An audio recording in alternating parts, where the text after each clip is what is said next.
Buenas tardes, buenas noches a todos, qué gusto saludarlos como siempre para nosotros y es habitual día sábado de capacitación en Global Publicash y hoy para continuar con nuestra línea de capacitación y motivación vamos a terminar con El hombre más rico de Babilonia, esta serie de capacitación que hace tiempo que venimos dando. Hoy vamos a dar el capítulo 10 y 11, vamos a finalizar el libro, pero si recuerdan en conferencias pasadas veníamos charlando de este libro que ha sido considerado como una guía financiera para todos aquellos que recién estamos tomando conocimiento de qué se trata tener control de nuestras finanzas personales. La antigua Babilonia era una ciudad, un pueblo muy desarrollado para aquel entonces, estamos hablando de más de 6.000, 8.000 años atrás, donde tenían un pueblo civilizado, educado, era culto y fue considerada la ciudad más rica del mundo en aquel momento porque no solamente que había mucha riqueza, sino que el pueblo buscaba la forma de enriquecerse y eso forma parte de una cultura. Y eso es lo que estamos haciendo muchos hoy. Estamos buscando negocios a través de internet, estamos buscando hacer algo extra en nuestras vidas que nos aporte un ingreso adicional, algo que nos ayude a mejorar nuestra economía. Pero siempre tenemos que tener en cuenta que ese crecimiento económico que vamos buscando lo tenemos que acompañar con crecimiento intelectual. Este libro es una guía excelente, les puedo asegurar que en más de un capítulo se van a emocionar, como me pasó a mí y a mi esposo particularmente hoy cuando estuvimos armando estos dos últimos capítulos, muy emocionante en algunas partes, o sea, más que hecha la invitación a que tomen el libro en sus manos o lo busquen en formato digital porque está y lo puedan disfrutar. Este libro, como siempre lo hemos dicho, apunta a que si realmente vos querés satisfacer tus más caros anhelos, este libro contiene el secreto y ese secreto es el que hemos ido desmenuzando y hoy llegamos a la parte final donde vamos a empezar este capítulo 10 con una historia que fue real porque quedó asentada en tablillas de arcilla del hombre más afortunado de Babilonia.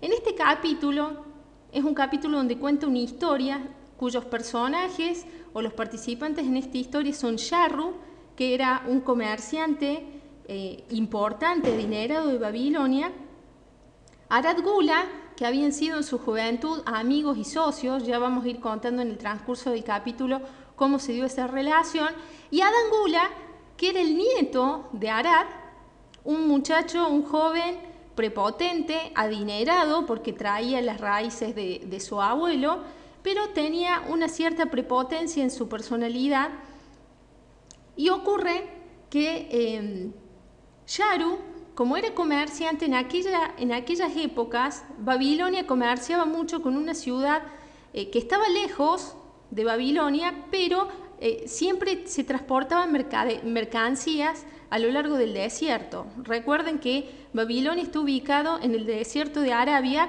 en un lugar, en un ambiente muy hostil, puro desierto, y sin embargo allí se desarrolló una gran civilización. La historia acá es que Sharru viaja constantemente a Damasco, que era una ciudad que estaba lejos, pero era la más próxima, donde había un comercio intenso. Sharru estaba acostumbrado a viajar, era un hombre adinerado, y hoy, en esta historia, Sharru estaba preocupado por el viaje. Y no solamente porque en esas caravanas que se hacían por el desierto, habían bandas de bandidos que saqueaban a las caravanas. Sharru no estaba preocupado por eso, porque él tenía una guardia personal que lo guiaba, que lo protegía en caso de ladrones. Particularmente hoy estaba preocupado porque tenía que traer de Damasco a Babilonia a Adán Gula, el nieto de Arad. Sharru se sentía en una deuda, con una gran deuda, pero de gratitud hacia Arad Gula. Arad Gula ya había fallecido hacía años. Y el propósito de traer a Adán Gula a Babilonia era para retomar los comienzos de su abuelo, de Arad. Porque en aquellos tiempos, este joven estaba vestido con anillos, con ropa elegante, que era, como te dije antes, tenía un carácter un poco chocante por su forma de contestar en algunas cosas.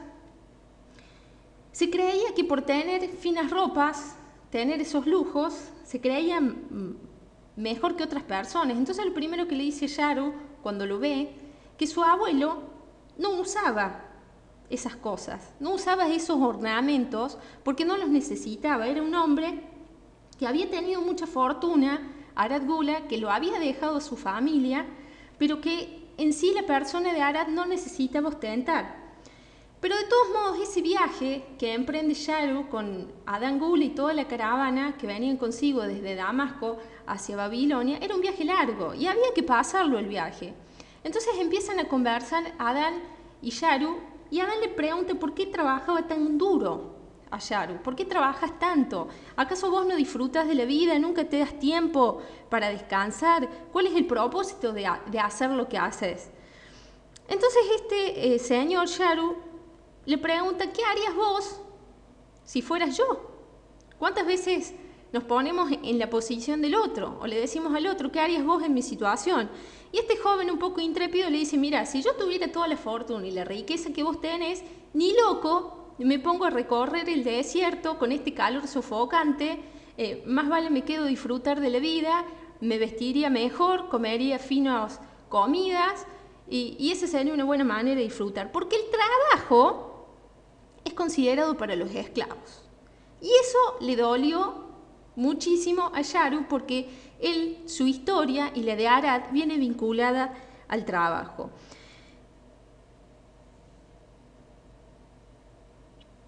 Luego Yaru le comenta y le pregunta a Adán, ¿por qué querés ir a Babilonia?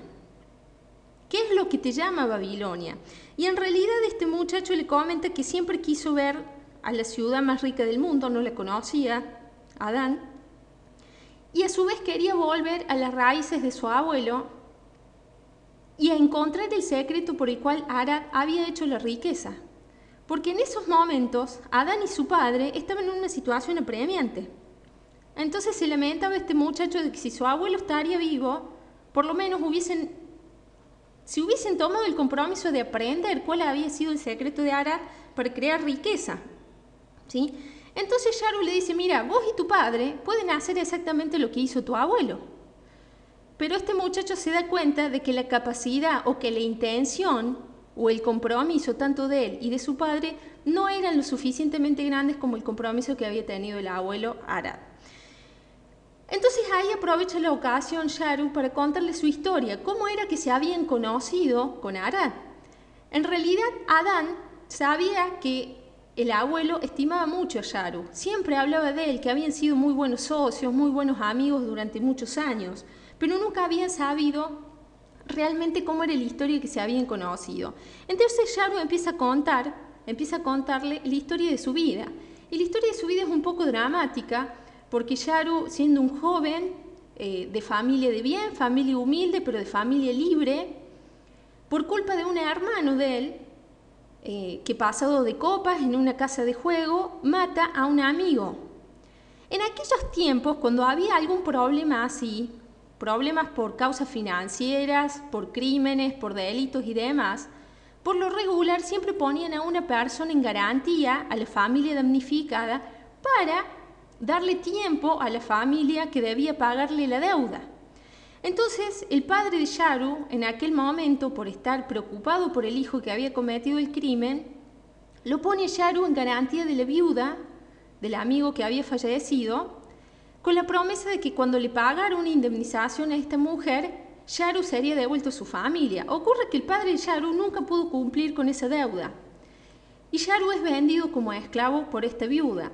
En la antigua Babilonia y en muchos pueblos en la historia, siempre pasaba esta historia había todo un mercado en cuanto a los esclavos, se compraban y se vendían, y había establecido un título de propiedad, así como hoy por hoy todos contamos con un título de propiedad de un vehículo, de una casa, de un inmueble. En aquel entonces se manejaban títulos de propiedad de los esclavos. Este joven Yaru estaba muy abrumado por la situación, porque él no había tenido nada que ver con el conflicto y sin embargo, inocentemente tenía que pagar por una pena, por una culpa que no tenía nada que ver con él, pero sí involucraba a su familia. Lo llevan a un campamento donde lo juntan con un montón de esclavos, imagínense, gente de distintas clases sociales, personas que habían asesinado, otros que habían robado, y Yaru, que era un niño inocente en ese mundo. Le comentan que a la mañana siguiente los iban a llevar al mercado de esclavos en Babilonia, donde si tenía suerte de ser bien vendido, podía correr la buena fortuna de caer con un amo bueno que valorara su trabajo y que lo tratara bien. Porque si no, el otro destino que le caía era ir a construir los templos de Babilonia. En aquel entonces, los famosos trabajos de esta Babilonia se la conoce por los altos muros, por los puentes, por los templos, por los jardines colgantes, eran construidos por esclavos. Y esos esclavos eran, como te dije antes, prisioneros de guerra, tenían un trato sumamente inhumano, también eran personas que tenían deudas financieras, que habían tenido problemas con la ley o por crímenes, se los condenaban y se los vendían ahí. Todo este mercado de esclavos estaba totalmente regulado, estaba legislado. Entre esa muchedumbre de esclavos se le acerca uno con el que más pudo tener una relación, Yaru, y le dice, mira, si vos te ofreces bien a los posibles compradores, les decís que vas a ser un buen trabajador y te aferras al trabajo, porque el trabajo va a ser tu mejor amigo, hacete valorar y vas a conseguir un buen amo que te trate bien. Y fue así, cuando lo llevaron a esa mañana al mercado de esclavos, había muchos compradores, constantemente los latigaban para que se movieran y los compradores lo pudieran apreciar, porque la gente los compraba en cuanto a la contextura física, si eran jóvenes, si eran viejos, dependiendo de las necesidades. La idea era que Yaru lograra ser vendido a un buen amo, porque si no en la tarde, si no lograban ser vendidos en el transcurso del día, en la tarde el único paso que les quedaba era ir a construir los muros de Babilonia. Y ahí no quería ir, porque cuando llegaron a Babilonia podía ver el maltrato que había con la gente que estaban construyendo esos muros. Entonces, a últimas horas del día casi se acerca un panadero y pregunta entre el montón de esclavos si había algún panadero allí. Y aprovecha la ocasión Yaru y le pregunta que para qué quiere un panadero si no es mejor acaso una persona bien predispuesta para enseñarle las habilidades. Entonces le dice, mírame, soy joven, soy fuerte, tengo ganas de trabajar y si me das una oportunidad voy a hacer lo mejor para ganar dinero para tu bolsa. Entonces este panadero lo acepta, lo compra, regatea con el jefe ahí de los esclavos y lo venden. Entonces en ese momento Yaru se siente el hombre más afortunado de Babilonia, porque dice, me salvé, me voy a trabajar con un panadero y no me voy a trabajar en los muros. Cuando va a la casa de su nuevo amo, sus tareas eran moler el trigo, moler la cebada, encender el horno del pan, y poco a poco Yaru se da cuenta de que tiene habilidades, que tiene ganas, y le pide a su jefe, a su patrón, a su amo, que le enseñe a hornear el pan. Entonces el amo gustosamente le enseñó a hornear el pan. Claro, el amo ahora estaba tranquilo, estaba contento porque le empezaba a quedar tiempo libre. Y mientras Yaru horneaba, hacía todos los trabajos del pan, él solo, en mediodía, se le ocurre una idea. Y se le presenta a su amo. Le dice, si yo puedo hacer pasteles de miel a la tarde y los salgo a vender, sería justo que las ganancias que obtenga de las ventas las compartas conmigo. Porque le dice, cualquier hombre quiere dinero para comprarse aquellas cosas que le guste y tiene derecho. Entonces el amo, que era un tipo dentro de todo honesto, le dice, sí, es justo lo que me estás pidiendo, entonces vamos a hacer lo siguiente. Cuando terminemos el horneado habitual, de lo que corresponden a las ventas habituales, vos haces lo que quieras. ¿Querés hacer pasteles de miel? Hacelos. De lo que vendas, la mitad la vamos a usar para pagar la harina, la leña y todo lo que se necesita para la producción, y de la otra mitad, una mitad te vas a quedar vos y la otra es para mí, le dijo el amo. A lo cual Yaru estuvo muy contento del acuerdo que había logrado con su amo, porque se puso como en sociedad, y es así como Yaru sale todos los días después del mediodía, a vender sus pasteles de miel. Y recorre la ciudad de Babilonia y al principio se siente un poco frustrado porque no vendía nada. Pero claro, no vendía nada porque era muy temprano. Recién a la tarde, cuando los hombres que trabajaban en las calles, en los mercados, estaban hambrientos, empezaban a comprarles sus mercancías. Y así fue que Yaru fue aumentando su espíritu como esclavo y llenando su bolsa con pequeños peniques, porque el propósito de él era ahorrar dinero para pagarle a su amo por su libertad. Fíjense ustedes qué interesante, porque acá el propósito de este joven hombre, que estaba en esa situación de esclavitud y que dentro de todo había conseguido ser vendido a una buena persona, él ansiaba esa libertad. ¿Cuántos de nosotros hoy tenemos libertad? Somos libres, pero nos sentimos esclavos, nos sentimos atados, quizás por otras presiones o por otras emociones o por otros sentimientos. Pero quiero recalcar acá que ese espíritu de libertad ha estado siempre en toda la historia de la humanidad. Y eso lo tenemos que valorar siempre. Y que por más que seamos libres, muchas veces podemos estar atados y ser esclavos a otras obsesiones, a otras presiones o a otras situaciones que nos cuesta tanto muchas veces soltar. La cuestión acá es que mientras Yaru trabajaba intensamente y vendía, su amo se fue por otro camino, se fue por el camino del juego. Como ya no tenía que trabajar porque el trabajo lo hacía Yaru, destinaba el dinero que le traía Yaru en las mesas de juego. Y fue así que un día estaba trabajando, horneando el pan, llegó el prestamista con el título de propiedad de Yaru y se lo llevaron a trabajar. Fue puesto en garantía por los préstamos que había tomado el amo para las mesas de juego y fue llevado a trabajar a los muros de Babilonia. En ese momento Yaru se siente totalmente destruido como persona porque dice: no puede ser, una vez más, las mesas de juego, las casas de juego, el alcohol, sin tener culpa de nada, tengo que pagar por algo que yo no hice. Y fue así como Yaru estuvo meses, muchísimo tiempo trabajando en los muros de Babilonia, acarreando piedras pesadas, lodo para unir los ladrillos.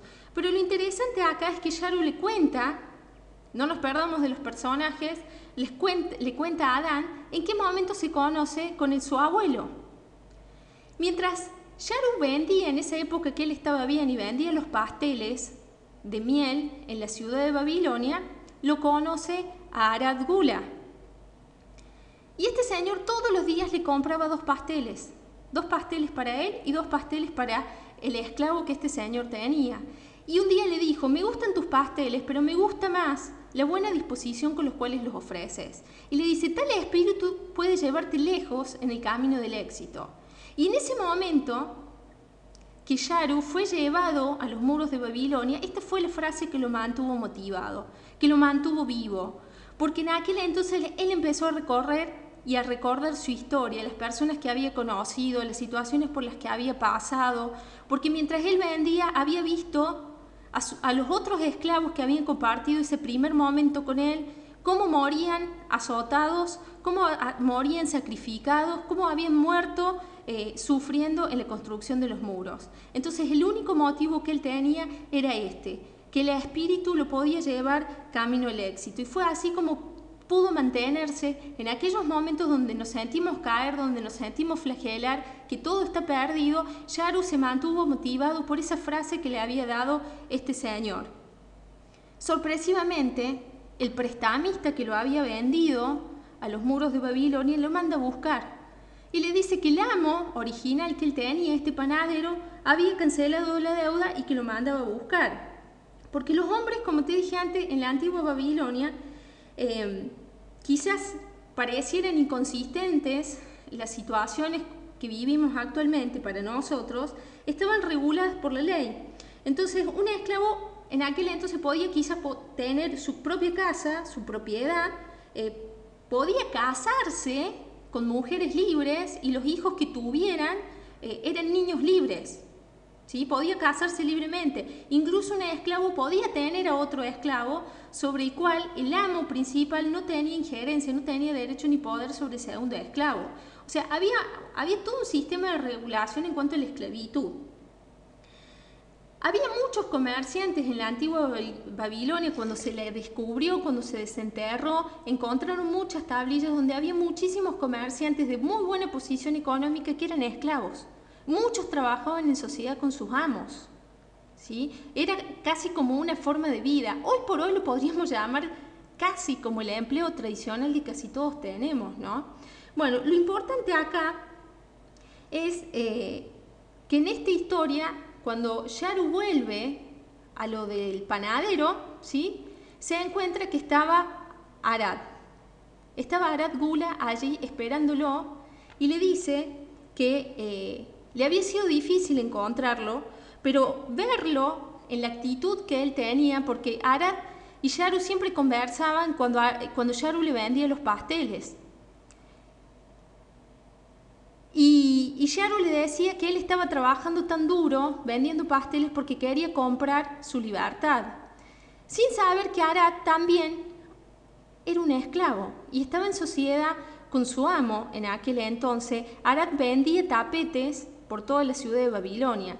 Y dice que cuando simplemente verlo a Yaru, la manera en que cómo trabajaba, el entusiasmo que tenía en ofrecer los pasteles, le sirvió de motivación. Lo que en aquel momento ninguno de los dos supo, que sirvieron de motivación mutua para cada uno de los dos. Entonces quedó tan impresionado el abuelo de Adán que lo mandó a buscar. Y lo que hizo fue, cuando se reencontraron, fue romper la tablilla de propiedad. Le dijo: tuve que pagar un precio alto por vos, pero vos lo vales, por tu espíritu, por tu convicción, por la manera de trabajar, y porque la conclusión fue que el trabajo es tu mejor amigo. Dice: me has demostrado que el trabajo ha sido mi mejor amigo, porque me desarrolló la capacidad para recobrar mi confianza, me ayudó a desarrollar mejor mis habilidades. Eso te trae amigos de calidad y te proporciona todos los objetos que vos quieras. Gracias a ese ejemplo que se dieron mutuamente, tanto Yaru como Arad, se sirvieron de motivación para darse fuerzas para trabajar y para salir adelante. Primero Arad pudo comprar él su libertad a su amo, rehacer su familia, rehacer su vida. El objetivo de Arad era, una vez establecido, una vez que era un hombre libre, mudarse a Damasco con su esposa para que sus hijos no tuvieran ese pesar de que su padre había sido un esclavo. Y es allá, en Damasco, donde Arad crea su fortuna y se desarrolla ampliamente como comerciante. Pero antes de eso, antes de irse a Damasco, lo busca a Yaru, agradecido por esa motivación que le había dado. No les puedo explicar, pero ese fue un momento, un reencuentro de mucha emoción entre ellos, y sobre todo por Yaru, porque gracias a esa persistencia que tuvo en su espíritu, logró encontrar la libertad gracias a Arad. Entonces, ¿cuál es la conclusión aquí de este capítulo? Que cuando escucha toda esta historia, Adán se da cuenta y se siente quizás un poco mal al enterarse de que su abuelo también había sido un esclavo, pero le abre los ojos y le muestra que la clave para tener éxito, para tener resultado en la vida, es trabajar. Ese era el secreto para construir la riqueza. Entonces este niño, que se sentía quizás prepotente por las riquezas que tenía, supo ver la humildad, supo encontrar la filosofía de su abuelo, supo servirse con esa historia de inspiración y se sintió capaz. Se sintió capaz de seguir los pasos de su abuelo para mantener esa riqueza que con el padre la estaban despilfarrando porque no la sabían administrar. Entonces la clave es esta: el trabajo siempre va a ser tu mejor amigo. La verdad, un capítulo que no tiene desperdicio leerlo y analizarlo. El último capítulo de este fabuloso libro habla de un obsequio histórico de Babilonia. Y acá tenemos que tener presente que Babilonia, vamos a ver, se dice en la historia que había un gran espíritu de empresa y de justicia. Era un pueblo educado, inteligente, como lo hemos venido diciendo durante todas las presentaciones. Se ha testeado que han estado allí los primeros ingenieros, astrónomos, matemáticos, financieros, por los avances en cuanto a la ingeniería, la construcción y a este análisis de cómo manejarse en la educación financiera, en el concepto de la economía individual. Y ha sido considerado como el primer pueblo en tener un lenguaje escrito.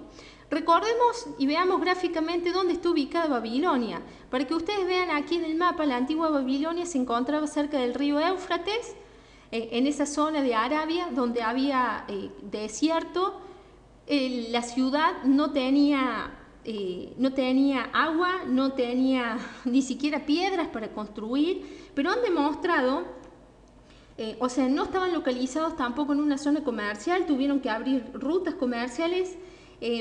La lluvia era insuficiente en esa zona para levantar las cosechas, pero ha sido Babilonia un ejemplo sobresaliente de la habilidad del hombre para conseguir grandes objetivos, por cualquier medio que uno tenga a disposición, porque si hoy por hoy uno analiza la realidad en la cual geográfica donde estaba Babilonia, no había ninguna posibilidad de vida, pero sin embargo lo que los hombres de Babilonia demostraron era que sí se podía hacer con los recursos, sosteniendo esta gran ciudad que la desarrollaron hombres. Quizás habrán sufrido muchos para levantar las paredes, los muros, pero había una visión y esas riquezas fueron hechas por esta cultura.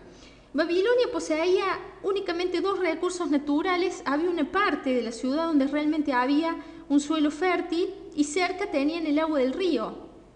Entonces los mayores logros de ingeniería que tuvieron fue el sistema de desviación del agua que trajeron del río por medio de represas, de canales de irrigación. Babilonia es conocida, ha sido catalogada como una de las 7 maravillas del mundo junto con las pirámides de Egipto por sus famosos puentes colgantes, ¿sí? Aquí adelante tengo unas imágenes para que veamos. Estas fueron las ruinas de Babilonia cuando se le empezaron a descubrir. Cuenta la historia que los arqueólogos empiezan a trabajar en la zona porque, claro, los vientos allí, las arenas que iban sedimentando, empezaron a liberar ciertas piezas de utensilios, tablillas de arcilla que llamaron la atención a los arqueólogos de América Latina y de Europa, que mandaron expediciones y empezaron a trabajar. Cuando encuentran Babilonia, encuentran una gran biblioteca con las tablillas escritas de la historia de los gobernantes, y allí se pudo descubrir que los gobernantes habían sido sobresalientes y han, digamos, traspasado la historia por la sabiduría, por este espíritu de empresa, este espíritu de justicia, porque ellos trataban a todas las personas, las que estaban libres, de una manera igual, todos eran iguales. Hoy por hoy se dice que no se puede establecer cuál fue la altura exacta de los muros de Babilonia. El palacio del rey, que estaba dentro de los muros, tenía otro cercado mucho más alto que el muro exterior, pero se dice que el ancho de los muros podían andar tranquilamente un carruaje con 6 caballos uno al lado del otro. O sea, imagínense la monstruosidad, la inmensidad de este palacio. Se ha encontrado también en las ruinas la descripción de un eclipse. Por lo tanto, ellos también tenían establecido un sistema de calendario muy preciso, o sea que estaban avanzados para su entonces. Los habitantes no eran personas violentas, no eran bárbaros que vivían dentro de estos muros protectores. Eran un pueblo educado, un pueblo inteligente, tuvieron su propio lenguaje escrito, dejaron su historia escrita, y ahí es cuando vemos la importancia. Cuando Babilonia cae, ¿sí?